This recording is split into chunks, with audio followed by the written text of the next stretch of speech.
we determined what the damage ratio, like the damage pool would be for the different log traps and what it would have to be delineated out with, and we tried to figure out how many of these orcs that would be in there would have essentially died.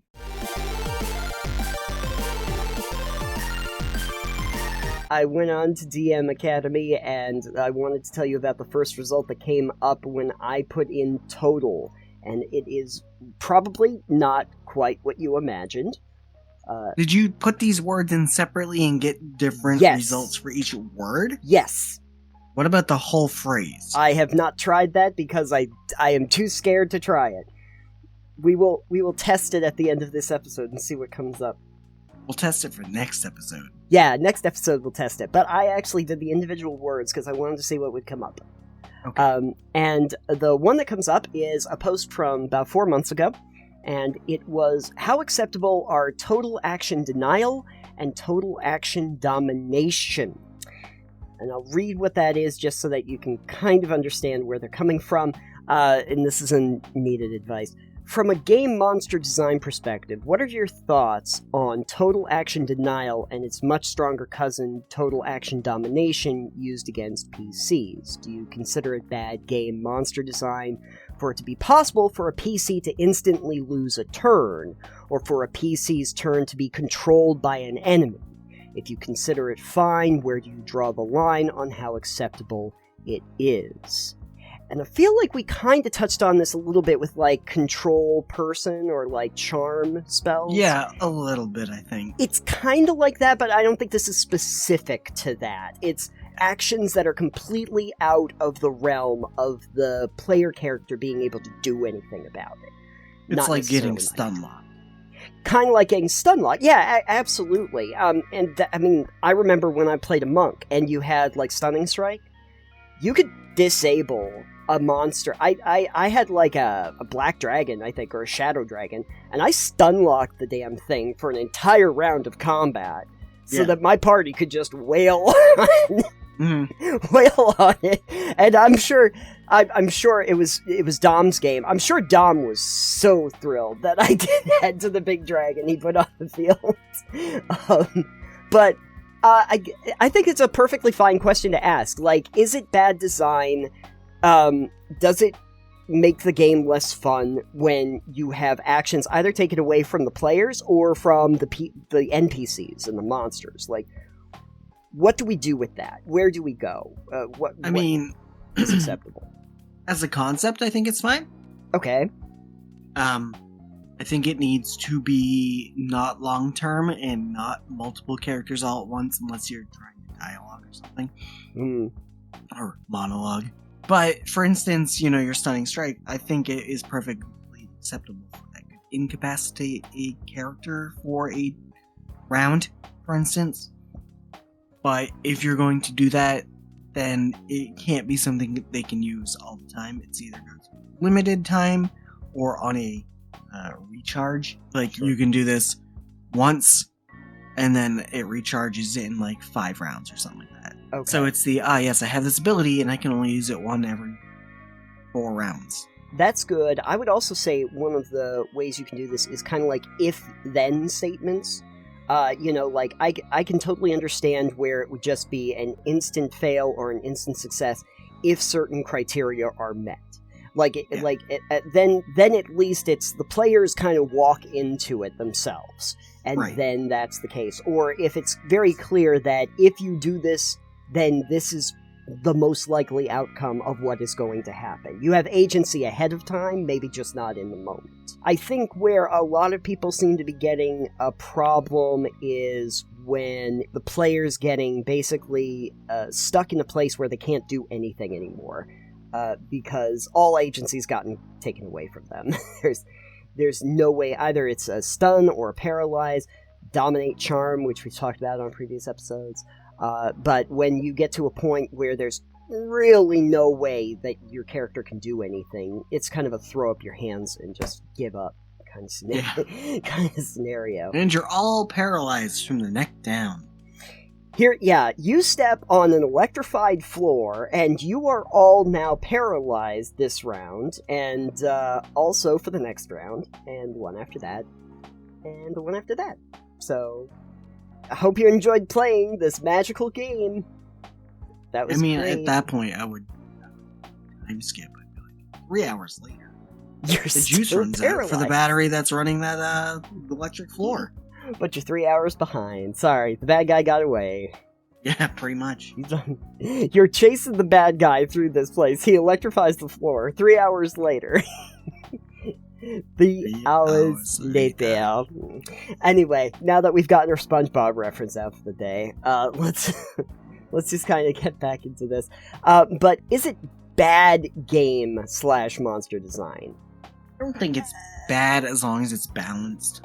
I think if you, again, electrify a floor, that gets them stun locked for 3 hours at the time. Unless it's supposed to be, like, tropey and cringe. I think that's fine, as long as you do it balanced, and, like, you don't, say, stun lock the whole party for 5 rounds of combat. They're not taking control of characters for multiple rounds of combat or something like that. Sure. I think it's fine. I think as long as you use your brain and make sure it's fair to the players, that there is a chance to negate it, and it's not prolonged. Sure. No. And as far as the opposite side of this is, like, what do we think about, like, players doing things that are going to be, like, unmitigatable? Like, for instance, going back to that encounter with the dragon that I had, I did do the stun lock, but one of the things that we did ahead of time was we were figuring that there was a big army coming at us of orcs. And so we did a whole thing where we set up, like, log traps, like freaking Return of the Jedi Ewoks, getting the log traps for the chicken walkers thing. We did that. We set all of that up ahead of time. And so I would have felt a little deflated if it turned out that, like, the orcs that came through didn't get... They like, got super dexterity points all of a sudden and, like, just jumped out of the way. And none of them got hit with the giant logs that we bothered to set up. I think the way that we actually did it is we determined what the damage ratio, like, the damage pool would be for the different log traps, and what it would have to be delineated out with, and we tried to figure out how many of these orcs that would be in there would have essentially died from the traps when they come through. I think for that, it comes down to more along the lines of, if your players are trying something interesting, setting up traps, doing fun things like that, don't discourage them by not having them work. Right. Like, unless there's a reason that, yeah, you set these log traps up, but they weren't really coming from this direction, or maybe there just wasn't an orc army and a merchant got caught in it. You know, subversion is fine. Yeah. But just saying that your thing you're trying to do doesn't work at all, it's kind of a letdown. So let your players have fun with it, or subvert your players and say, you had, again, unreliable narrator, you had bad intel.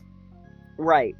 And instead it was a caravan that came through, and boy, they were decimated. Like, how would you have felt if you were like, oh, there's an orc army, we're gonna try and take them out, all these traps are set up, and then a trading merchant caravan came through? Yeah, like, that would be great. Would you have been like, oh, fuck? Yeah, that sucks.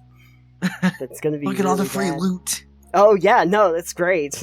Look at all of the ham hocks we got out of this caravan. That's terrific. It would have subverted your expectations and been a surprise and probably interesting in that regard. Right. But it also, again, it didn't make the thing you set up just fall flat and do nothing. Sure. It did something. You have to live with the consequences now. You murdered a whole caravan, you monster. Right, right. But it did something. Yeah. It just didn't do what you expected. Right, if it hadn't done anything, I feel like that would have been a denial of action in itself. Like, the fact of the matter is that we had a plan, we instigated something, and we kind of expect that something will happen. Yeah. Maybe not exactly the way that we wanted to, maybe we didn't have enough time to get it done exactly right, but that something happens based on the actions that we've put in. Right. So instead of denying that it happens at all, it happens, but right. Either either there's a different consequence than you expect, or an outcome than you expect, or doesn't work as well as you expect, or maybe it works better than you expected. Who knows? But let the players have that fun. Obviously, we're letting people do things because they have free agency. You want them to feel like they have agency. You want to set up a bunch of traps at the front of the shop, go ahead. We'll see what happens. Exactly. Right. In terms of the writing of rule sets, I don't know if this happens a lot for people that are like designing the books for TTRPGs, where they just kind of go, if this, then this kind of statements. A lot of times, this is the reason why we have 2 hit or armor classes or something like this, because there's possibility of a thing happening, but there's no guarantee. I've never seen like monsters where it's just like they hit you, you take lots of damage, too bad. Like, I've never seen that, even if the possibilities are high or low or something like that. I mean, I've seen it a little bit in like the module I was running for Inspire Peak. Yes. I think, which was like the Manticore could be bribed with money. Oh, gotcha. So it's like, if you bribe it with money, or offer it money, or talk to it, you can pay it off. So if this, then this. Right. Instead of just straight combat. So maybe not like the whole books itself, but like individual adventures, perhaps, that happens a bit more often. As a DM, if you're running a Dungeons & Dragons game, I guess I wouldn't recommend doing something like total action denial often, unless there's a real reason for it.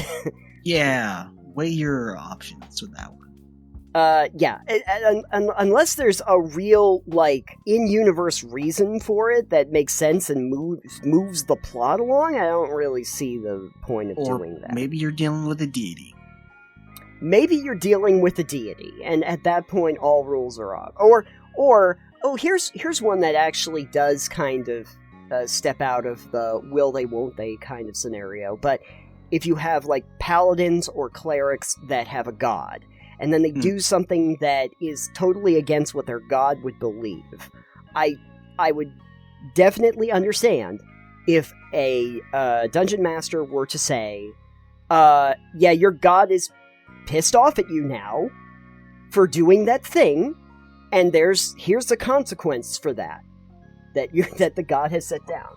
Because that seems to be the actions, oh no, curse the inevitable consequences of my actions. I think that kind of makes sense from an in-universe perspective, but generally just like, oh no, now you're stunned or you're charmed or whatever, that doesn't work for me, and I don't think it works for the players. I guess this is a question that I would turn over to the folks that are out there and just ask, like, do you think that action denial is a good idea? Total action denial, TAD, as we call it, is actually a good mechanic to utilize, or are there other ways that we can get around that, or do it in a more satisfying way for the players? I'd like to know if you have any more thoughts on that. So, personally, I like to be in total control of the action all the time, which is why I'm bad at RPGs. Yeah, that's why you play a bard, too. Yeah, that's exactly why I play a bard. My favorite class. Are you kidding me? Anyway, let us know in the comments down below.